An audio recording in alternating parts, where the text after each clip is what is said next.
I'm Sophia Wilson, 32 years old and CEO of a tech company that went public last year. Growing up in a middle-class family, nothing I achieved ever seemed to be enough. When my parents texted to uninvite me from their 35th anniversary celebration because my success makes others uncomfortable, something in me finally snapped. They didn't want their successful daughter at their party? Fine. They weren't expecting the private jet landing in our small hometown either.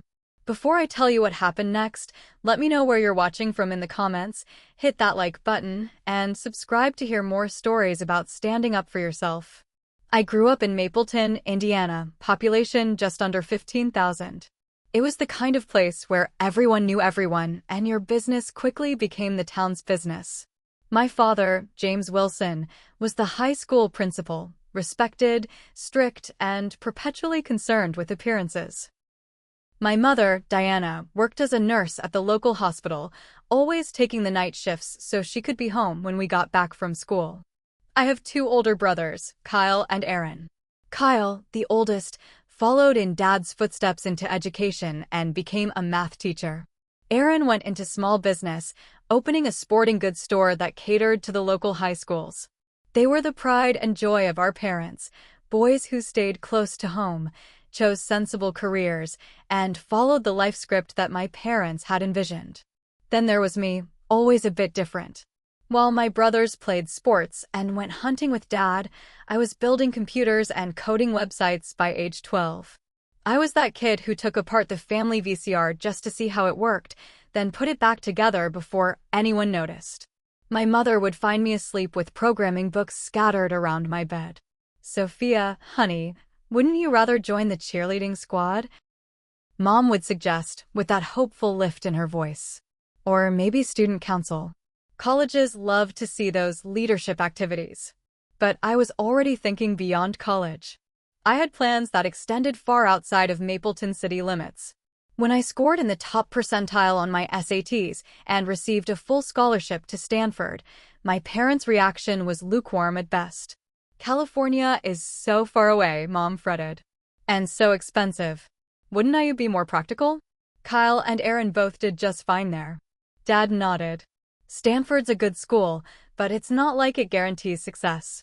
And being that far from family, well, you might regret it someday." Despite their concerns, I went. Those 4 years at Stanford opened up a world I'd only dreamed about. I met brilliant professors and fellow students who didn't think my ambitions were unrealistic. I interned at tech startups and soaked up everything I could about business and innovation. The phone calls home became less frequent, not by design, but because our lives were moving in different directions. When I did call, the conversations followed a predictable pattern. "Have you met any nice boys yet?" Mom would ask, as if my computer science degree was just a way to pass time until marriage. "How's the weather out there in La La Land?"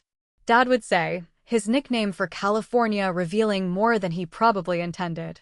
At 25, I launched my first successful startup, a software platform that helped small businesses compete with larger corporations through advanced analytics. When we secured our first million in funding, I called home, bursting with excitement. "That's nice, dear," Mom said, her voice distant. "Did I tell you that Aaron's thinking of expanding the store? And Kyle's been nominated for Teacher of the Year." I flew home for Christmas that year with a check to pay off my parents' mortgage. I thought they'd be thrilled, but instead, there was an uncomfortable silence when I presented it. "We don't need your charity, Sophia," Dad said stiffly, pushing the check back across the table. "We've managed just fine all these years." My brothers weren't any better. Kyle made passive-aggressive comments about Silicon Valley types who thought money could solve everything. Aaron asked if my company was actually profitable or just burning through investor cash like those other tech bubbles. Neither of them had ever asked what my company actually did. Now, 7 years later, Wilson Tech employs over 500 people. Our software revolutionized how small businesses operate, and last year we went public. The IPO made me wealthy beyond what my childhood self could have imagined. I live in a penthouse apartment in San Francisco with floor-to-ceiling windows overlooking the bay. My closet is filled with designer clothes I rarely wear because I'm too busy working. I have the means to go anywhere, buy anything, but most evenings find me alone, scrolling through social media to see glimpses of my family's lives back in Indiana. Last month, Forbes magazine put me on their cover, the woman revolutionizing small business tech. I sent copies to my family. Mom texted back a thumbs-up emoji. Dad never mentioned receiving it. Kyle made a snarky post about people who need to brag without naming me directly. Aaron didn't respond at all. Despite all this, when I heard about my parents' upcoming 35th anniversary celebration, I immediately marked my calendar. Family is family, I told myself. Maybe this would be the opportunity to finally bridge the growing gap between us. How wrong I was. The moment I heard about my parents' 35th anniversary party, I was determined to make it special. After missing the last few family gatherings due to product launches and investor meetings, I wanted to show them that despite my busy schedule, they remained a priority in my life.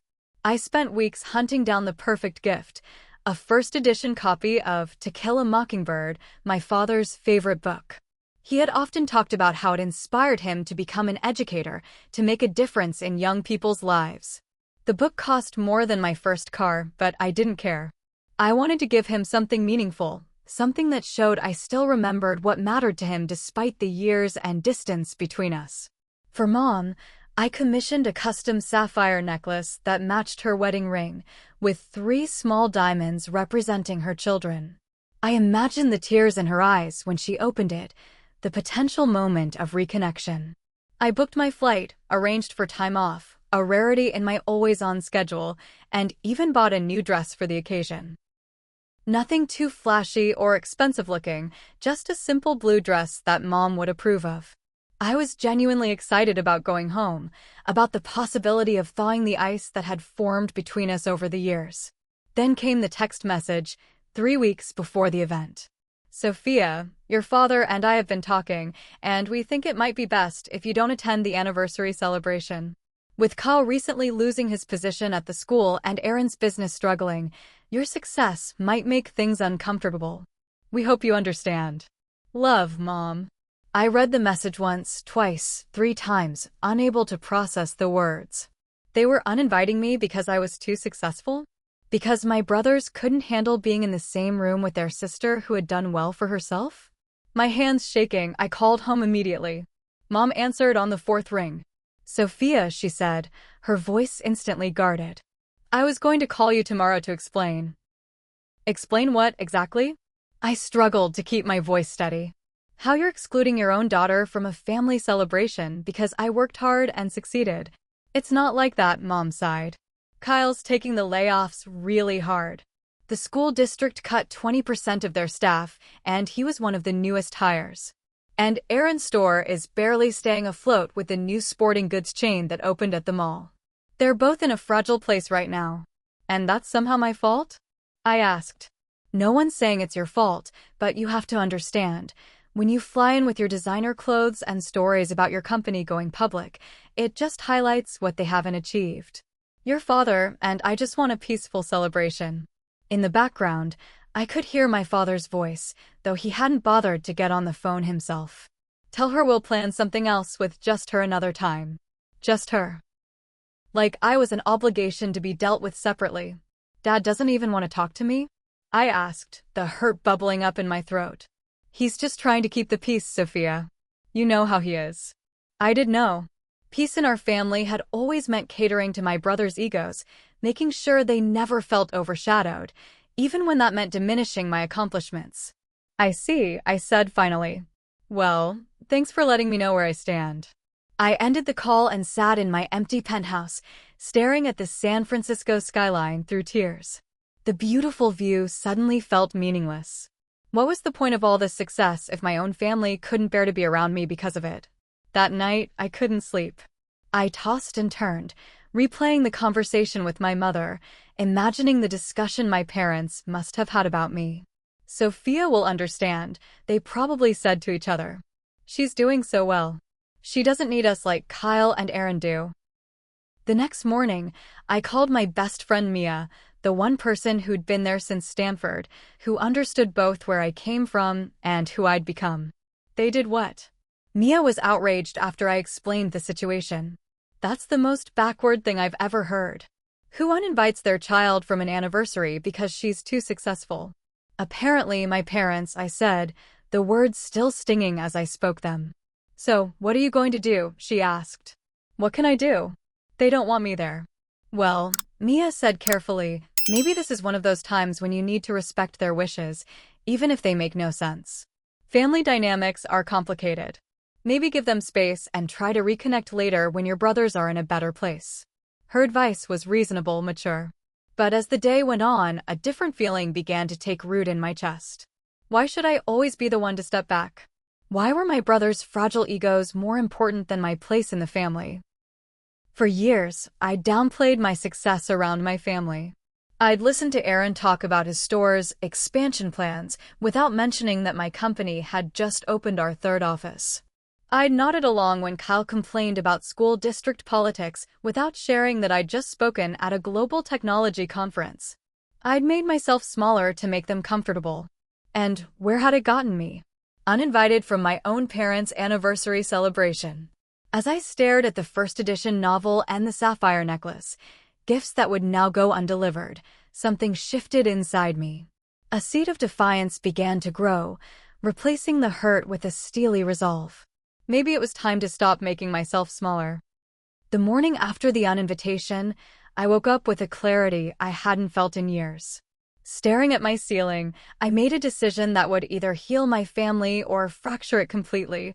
I was going to attend the anniversary party anyway. Not out of spite, but because I refused to be erased from my family narrative any longer. First, I needed to rearrange my schedule. I called an emergency meeting with my executive team, something I'd never done for personal reasons before. I need to take a few days off for a family matter, I announced, as my COO Lisa and the rest of the leadership team exchanged surprised glances. In 7 years, I'd never taken more than a day off at a time. Everything okay? Lisa asked. I hesitated, then decided on honesty. Not really. My family is struggling with my success, and I need to address it head-on. I'll be reachable by phone for emergencies, but otherwise, I'm trusting you all to keep things running. As I explained the bare minimum of the situation, memories flooded back, all the times I'd been sidelined for my brothers.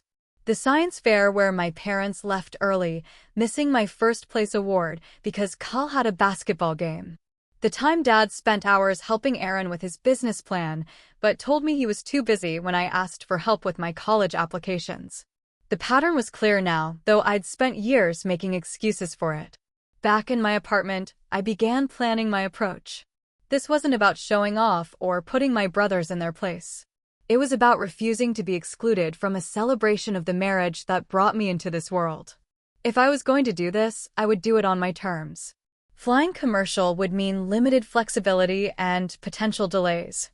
The solution presented itself clearly. I would take the company jet. I'd only used it a handful of times for cross-country investor meetings, preferring commercial flights for environmental reasons. But this situation warranted the control and statement it would provide. Next came the question of what to wear. Nothing flashy that would scream, "Look how rich I am," but I wouldn't downplay myself either. I settled on a simple but elegant navy blue dress. Classic, understated, but undeniably well-made. I would bring the gifts I'd already purchased. They were thoughtful and personal, selected with love, not to show off my wealth. But I wanted to do more. If my presence was going to cause waves, I might as well make it worth the disruption. I contacted a local florist in my hometown and arranged for them to deliver their most elaborate arrangements to the country club where the party would be held. I called the venue directly and paid to upgrade the entire catering package to their premium offering, including an open bar and their finest champagne. I booked the presidential suite at the Grand, the nicest hotel in the neighboring city and my parents' favorite special occasion spot, with a note for them to stay the night as my gift. I ordered a custom anniversary cake from the bakery my mother had always raved about but considered too expensive for regular occasions. All these arrangements made, I still felt unprepared for the emotional confrontation that loomed. I scheduled a session with Dr. Harrison, my therapist, who had helped me navigate the complex feelings of being a first-generation CEO. What you're describing is not uncommon in families when one member experiences significant success, she said after I explained the situation. Sometimes the family system resists change, even positive change, because it disrupts the established dynamics. So what do I do? Just keep accepting being pushed aside. Not necessarily. But go in understanding that your presence will challenge their narrative about you and themselves. Be prepared for defensiveness, perhaps even hostility. The question is, what outcome are you hoping for? I thought about it. I want them to see me, really see me. Not as a checkbook or a success story or a threat, but as their daughter who still wants to be part of the family. Then that's your North Star, Dr. Harrison said. When emotions run high, come back to that intention. The night before my flight, I rehearsed what I might say when faced with their shock, my brother's potential anger. I packed and repacked my bag, second-guessing my decision with each item I placed inside. I called Mia again for a final pep talk. "Are you sure about this?" she asked. "It could backfire spectacularly." "I'm sure," I said, though my voice wavered slightly. "If I don't stand up for myself now, nothing will ever change. And, honestly, what's the worst that could happen? They're already excluding me. At least this way, they'll have to acknowledge me." "Well, you've always been braver than most," Mia said. "Call me the second it's over, no matter what time it is." As I hung up, I felt a strange mix of dread and anticipation. Beneath my confident exterior, the woman who pitched to boardrooms and made decisions affecting hundreds of employees, I was still that girl from Indiana who just wanted her family's approval. But I was done shrinking myself to get it. Tomorrow, they would see me as I truly was, for better or worse. The morning of my parents' anniversary dawned bright and clear in San Francisco. I stood at my window, coffee in hand, watching the city come alive below me. For a moment, doubt crept in. Was I making a terrible mistake? Maybe I should respect their wishes, send a nice gift and a card, and try to repair things slowly, from a distance. My phone buzzed with a text from my younger cousin Jordan. "Excited to see you at the anniversary tonight." "It's been too long." I froze. Clearly, Jordan hadn't gotten the memo that I wasn't supposed to be there. How many other family members were expecting to see me? Had my parents told anyone they'd uninvited me, or were they planning to make excuses for my absence? That settled it. I was going. 2 hours later, I was boarding the company jet, my stomach in knots. The pilot, Captain Stevens, greeted me with his usual professionalism. "Good morning, Ms. Wilson. Beautiful day for flying. We should have you in Indiana in about 4 hours." I nodded, attempting a smile as I settled into my seat. As the plane took off, I gazed out the window at the receding California coastline. The irony wasn't lost on me. I was literally using the most obvious symbol of my success to crash a party I'd been uninvited from because of my success. During the flight, I tried to distract myself with work emails, but my mind kept drifting to memories of previous family gatherings. Last Thanksgiving had been particularly tense. Kyle had made several comments about tech companies destroying American jobs, looking pointedly at me each time.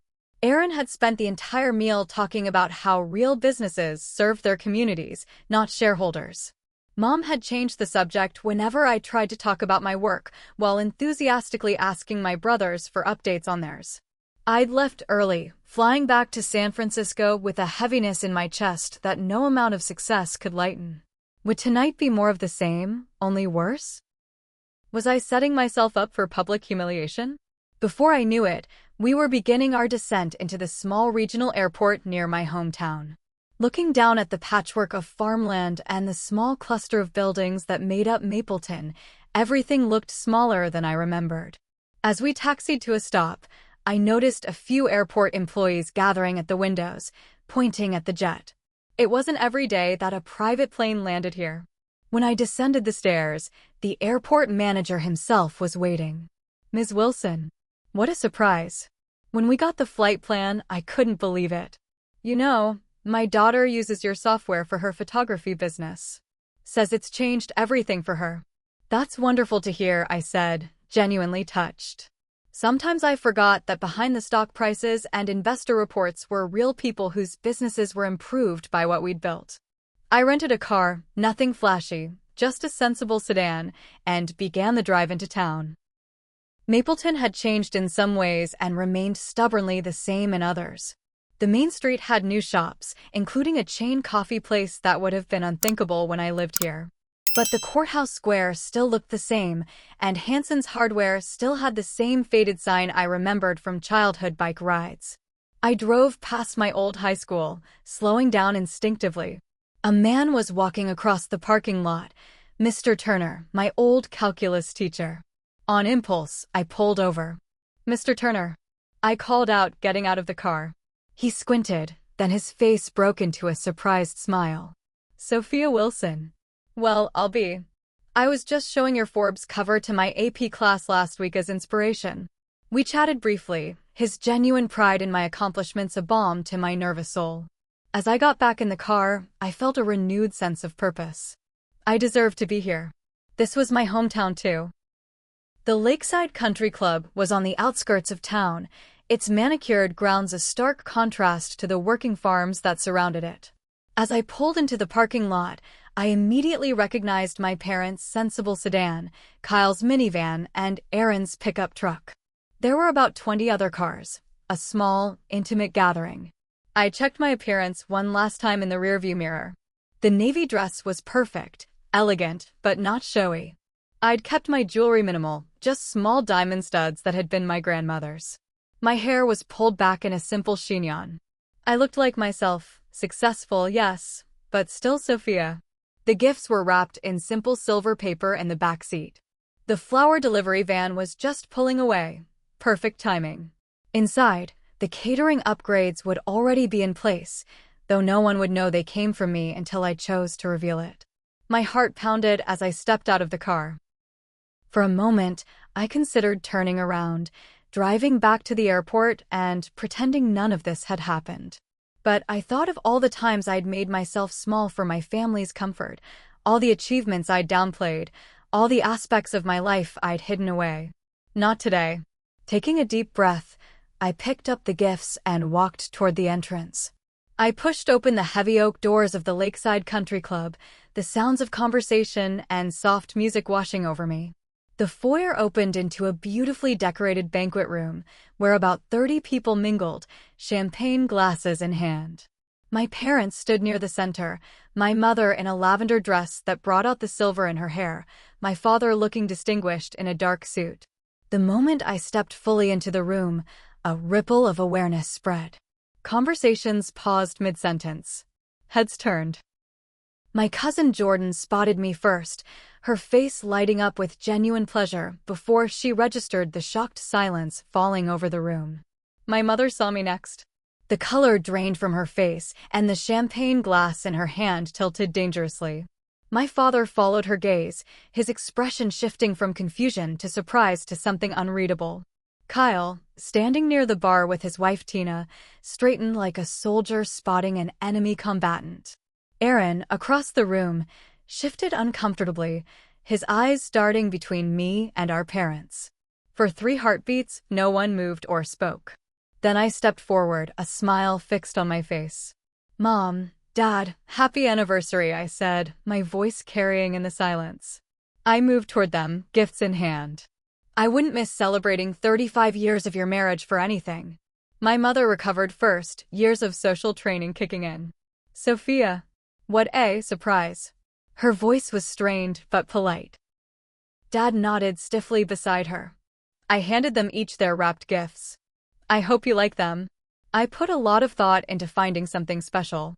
Dad unwrapped his first, his hands moving mechanically. When he saw the first edition copy of To Kill a Mockingbird, something shifted in his expression. He ran his fingers over the cover reverently, the book collector in him momentarily overriding his discomfort. "This is," he began, then cleared his throat. "This is quite something, Sophia." It was the first genuine response I'd gotten from him in years. Mom opened her gift next, gasping softly at the sapphire necklace nestled in velvet. "It matches your wedding ring," I explained. "And the 3 diamonds are for your 3 children." Something flickered in her eyes, guilt, perhaps, or a recognition of the pointed reminder that she had, indeed, 3 children, not 2. The moment was shattered by Kyle's approach, his face flushed with anger or embarrassment or both. "What are you doing here?" he asked, his voice low but intense. "You weren't invited." Several nearby relatives pretended not to listen while obviously straining to hear. "I'm celebrating our parents' anniversary," I replied calmly. "Just like you." "After they specifically asked you not to come?" Kyle pressed. "Always have to make everything about you, don't you?" Mom stepped between us, her social smile firmly in place. "Let's not do this now. Sophia's here, and we're all going to have a lovely evening." "Of course she's here," Kyle continued as if Mom hadn't spoken. "Probably flew in on her private jet just to show us all how important she is." He'd meant it as a cutting joke, but the slight widening of my eyes confirmed his accidental accuracy. His face darkened further. "Seriously? A private jet? To Mapleton?" Aaron had approached now, standing slightly behind Kyle like he always had when we were kids and Kyle was picking a fight. "That's a bit much, even for you, Sophia," Aaron added, his tone milder but still disapproving. "I came how I needed to come to be here," I said simply. "And yes, I used the company jet because it was the most efficient way to make this work with my schedule. I wanted to be here for Mom and Dad." "After they told you not to come," Kyle repeated, louder now. Other conversations in the room had completely stopped, everyone watching our family drama unfold. "Why exactly didn't you want me here?" I asked, looking directly at my parents. "Mom said it was because my success makes things uncomfortable." "I'd like to understand what that means exactly." My father shifted uncomfortably. "This isn't the time or place, Sophia." "When is the time, Dad?" "Because for years I've been downplaying my work, changing the subject when I accomplish something, making myself smaller so no one feels uncomfortable. And now I'm not even allowed to attend family functions? Where does it end?" Kyle scoffed. "Classic Sophia, always the victim. You have no idea what it's like for the rest of us. Some of us are struggling in the real world while you're playing CEO in California." "Playing CEO?" I repeated, the words stinging more than I wanted to admit. "Kyle lost his teaching position," Mom interjected, as if that explained everything. "I know," I said. "And I'm genuinely sorry about that. But how is that related to me attending your anniversary?" "Because companies like yours are why schools are cutting budgets." Kyle exploded. "All the money goes to tech while education gets scraps. And then you show up in your fancy dress with your private jet." "My company created a foundation that's donated millions to education," I interrupted. "Including a grant program for schools and districts like ours. Did you even know that? Have you ever once asked me what my company actually does?" Aaron stepped forward. "It's not just Kyle. My business is barely staying afloat with a new sporting goods chain at the mall. Their inventory system and online presence are killing me. And then there's you, with your IPO and your Forbes cover. So I should apologize for working hard and succeeding?" I asked, genuinely confused. "Should I have intentionally failed to make you both more comfortable?" The room was dead silent now, the anniversary celebration completely derailed. I felt a pang of regret. This wasn't what I'd wanted. I hadn't come to create a scene. "Nobody's asking you to apologize for succeeding," my father finally said. "But there's such a thing as sensitivity to others' situations. By pretending I'm not successful? By skipping family events so my brothers don't feel bad? Where's their sensitivity to my situation?" My voice cracked slightly, emotion finally breaking through my calm facade. Unexpectedly, my Uncle Frank spoke up from the side of the room. "James, Diana, the girl has a point. You can't exclude one child from family events because the others are having a rough time. That's not right." Aunt Patricia countered immediately. "It's not about excluding her. It's about her flaunting her lifestyle. Private jets and designer clothes while her brothers are struggling to make ends meet." "I'm not flaunting anything," I protested. "I live my life. I work hard. Should I pretend to be poor to make everyone more comfortable?" "No one's saying that," Mom began, but I wasn't finished. "And for the record, I upgraded the catering tonight. I sent the flowers. I booked you the presidential suite at the Grand for after the party.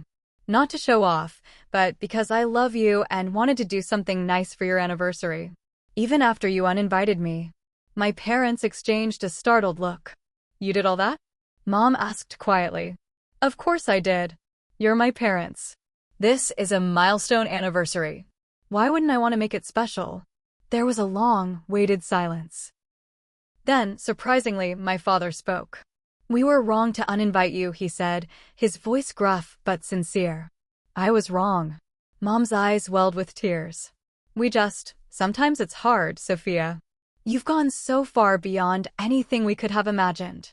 Sometimes I don't even know how to talk to you anymore. I feel like we have nothing in common, like I can't relate to your world. That's not true, I said, my own eyes stinging now. I'm still the same person. I still care about the same things. I'm still your daughter. But you're also this CEO with private jets and penthouses. It's intimidating. Makes us feel inadequate somehow. I never meant to make you feel that way, I said softly. Never. Kyle was still standing rigid, his jaw clenched, but some of the anger had left his face. Aaron looked contemplative, almost sad. The confrontation had reached its pivotal moment. The next words spoken, the next actions taken, would determine whether my family could begin to heal or whether the rift would widen beyond repair. I took a deep breath and made my choice. I think we should all sit down, I suggested, gesturing toward a nearby table. Maybe with some of that champagne. The tension in the room began to dissipate as people realized the immediate confrontation was cooling. My parents nodded, and we moved to a table in the corner, away from curious ears. Kyle hesitated, then followed with obvious reluctance. Aaron trailed behind, his expression still guarded but no longer hostile. Once seated, I decided to take Dr. Harrison's advice and focus on my intention, to be seen as their daughter, not just as a success story or a threat. I want to be clear about something, I began. I didn't come here to show off or make anyone uncomfortable. I came because you're my family, and that matters to me more than you know. I turned to Aaron first. You mentioned your store is struggling with competition from the chain at the mall. Their inventory system and online presence are giving them an edge, right? That's literally what my company helps small businesses with. I'd be happy to help you set up a similar system, show you how to compete on their level. Not as a handout, but as a mentor. Brother to sister. Aaron looked surprised. You'd do that? Of course I would. Why wouldn't I want your business to succeed? I turned to Kyle next, the harder sell. And Kyle, about your teaching position, I have contacts at several edtech companies that are actually hiring former teachers because they understand the classroom. They value that experience. I can connect you with the HR directors if you're interested. Kyle's expression remained skeptical, but I saw a flicker of interest in his eyes. I don't need charity. It's not charity. It's networking. It's what family does for each other. You'd do the same for me if our positions were reversed, wouldn't you? He didn't answer, but some of the rigidity left his shoulders. I addressed my parents next. And there's something else you should know. Last year, I established a scholarship fund at Mapleton High in both your names. It helps seniors who want to pursue careers in education or healthcare, like both of you did. The first recipients will be announced this fall. I was going to surprise you tonight, but, well, surprise. Mom's hand flew to her mouth. You did that for us? Of course I did. You're the reason I am who I am. You taught me the value of education, of hard work. Even when we disagree, I never forget that.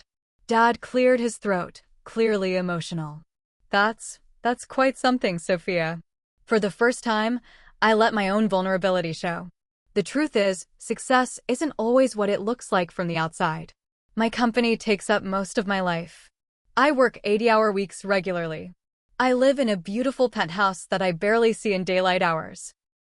And 3 months ago, David and I broke up after 2 years together because he said I was never emotionally present. Their expressions softened further at this revelation. I rarely shared personal setbacks with my family, always presenting a perfect facade. I'm not telling you this for sympathy, I continued. Just to say that my life isn't perfect. I struggle too, just with different things. And sometimes, on Sunday evenings when you're all having dinner together, I'm alone in my apartment wishing I could be there. Mom reached across the table and took my hand, a simple gesture that nearly undid me. We didn't know, she said softly. How could you? We never really talk anymore. Not about anything real. The conversation gradually became more natural. I told them about the challenges of managing a growing company, the responsibility of employees depending on me. They shared more about their own struggles, Dad's health scare last year that they hadn't told me about, Mom's consideration of retirement. Meanwhile, the anniversary celebration continued around us. Eventually, we rejoined the party, the acute tension dissolved, though a certain awkwardness remained. Aaron approached me at the dessert table, where I was admiring the cake I'd ordered. "Did you really arrange all this?" he asked, gesturing to the elaborate spread. "I wanted it to be special for them." He nodded slowly. "I might take you up on that help with the store. If the offer's still open." "It is. Always." Kyle was harder to reach, but when the dancing started and I found myself momentarily alone, he appeared beside me. "Those edtech contacts," he said stiffly. "Are they legitimate positions or just token jobs?" "Real positions with competitive salaries," I assured him. "Former teachers are valuable in educational technology. You understand how classrooms actually work, what teachers and students actually need." He nodded curtly. "I might consider it. Not making any promises." "That's fair." The highlight of the evening came when the DJ announced a special dance for the anniversary couple. As my parents took to the floor, the DJ added, "And now, the Wilson children would like to join their parents for this special moment." I hung back, unsure, but Dad turned and extended his hand toward me. "Sophia?" I joined them on the dance floor, my father taking my hand as Mom danced with my brothers. As we swayed to the music, he spoke quietly. "I've never properly told you how proud I am of what you've accomplished." "That was wrong of me." "Really?" I couldn't keep the surprise from my voice. "Really? I never understood your world. Still don't, if I'm being honest. But that doesn't mean I'm not proud." Later, Mom pulled me aside for a private conversation on the terrace. "I owe you an apology," she said. "We should never have asked you not to come. That was cruel, and I knew it was wrong even as I sent that text." "Why did you then?" She sighed. "Your brothers were so upset about their situations. Kyle was talking about not coming if you were here, saying he couldn't handle your success right now." Aaron agreed. "And I took the easy way out. I thought it would be simpler to ask you to step back because you're the strong one. You've always been the strong one. Being strong doesn't mean I don't get hurt, Mom. I know that now. I'm truly sorry." As the evening wound down, I noticed a shift in how the extended family interacted with me. Cousins who had been distant earlier now approached with genuine questions about my work. Uncle Frank asked for advice about his retirement investments. Even Aunt Patricia, after several glasses of champagne, admitted she'd bragged to her bridge club about her niece, the CEO. The party ended with my parents cutting the anniversary cake I'd ordered, complete with a replica of their original wedding cake topper that I had made from old photos. The genuine delight on their faces was worth every awkward moment of the evening. As they prepared to leave for the grand, Mom hugged me tightly. "Will we see you before you go back?" "Absolutely." "Breakfast tomorrow?" "I don't fly out until the afternoon." "We'd love that," she said, and I believed her. The morning after the anniversary party, I met my parents for breakfast at Millie's Diner, a Mapleton institution where we'd had countless family meals over the years. To my surprise, Aaron joined us, arriving early to catch me before our parents. "I've been thinking about what you said," he admitted as we waited for our coffee. "About the inventory system and online presence. I've been resistant to change because I thought staying old school was what made my shop special. But you're right, I need to evolve or I'll be out of business within a year." Over eggs and pancakes, we sketched out a basic plan for modernizing his sporting goods store. I connected him with one of our small business specialists via video call right from the diner, much to the amazement of the waitress who kept refilling our coffee cups. "We can have you set up within a month," I promised. "And I'll personally check in to make sure it's working for you." After breakfast, we stopped by Kyle's house. He was more reserved, but allowed me in when I mentioned I had some information about those edtech positions. His wife Tina seemed relieved by the potential opportunity, revealing that their financial situation was more strained than Kyle had admitted to the family. I connected Kyle with our HR director on the spot, who promised to forward his resume to 3 specific companies looking for former educators. By the time I left, Carl had 2 interviews scheduled for the following week. Before heading to the airport, I had a final private conversation with my parents at their home. Sitting in the familiar living room, surrounded by family photos, including several of me that I hadn't realized they displayed, we talked more openly than we had in years. "We've been thinking a lot about what happened yesterday," Dad said. "About how we've been treating you." Mom nodded. "We got so caught up in worrying about Kyle and Aaron that we started taking you for granted. Because you were doing well, we thought you didn't need us anymore." "I'll always need you," I said simply. "Just not in the same ways as before. I don't need financial help or career advice. But I do need my parents. I need family who can celebrate with me and support me emotionally." "We understand that now," Dad said. "And we want to do better." We made concrete plans for moving forward: monthly video calls, a proper visit from them to San Francisco where I could show them my company and my life there, and a family vacation over Christmas, my treat but with their input on the destination. When I finally boarded the company jet that afternoon, I felt lighter than I had in years. Captain Stevens noticed immediately. "Better flight back, Ms. Wilson?" "Much better," I agreed. Back in San Francisco, I implemented changes in both my professional and personal life. I established clearer work-life boundaries, including actually taking weekends off. I scheduled the monthly video calls with my parents and stuck to them, even rearranging board meetings when necessary. 2 weeks after the anniversary, I was surprised to receive a call from Aaron. "The new system is already making a difference," he reported. "Online orders have increased 30%, and the inventory management is saving me hours each week. I can actually leave the shop before 8 p.m. now." Kyle was a harder nut to crack, but 3 weeks after my visit, he landed a position with an educational software company that valued his classroom experience. The salary was better than his teaching position, with more growth potential. His first week on the job, he sent me a brief text: "Thanks for the connection." A month after the anniversary, my parents made good on their promise to visit San Francisco. I gave them a tour of my company's headquarters, introduced them to my team, and watched with a swelling heart as my father engaged my head of engineering in a detailed conversation about how our software worked. "I still don't understand all of it," he admitted later. "But what you've built is impressive, Sophia. Truly impressive." Mom, meanwhile, seemed most touched by how my employees spoke to me, with respect but also genuine affection. "They really like you," she observed. "Not just as a boss, but as a person." "I try to be a good leader," I said. "I learned that from Dad, actually. How he ran his school with both authority and compassion.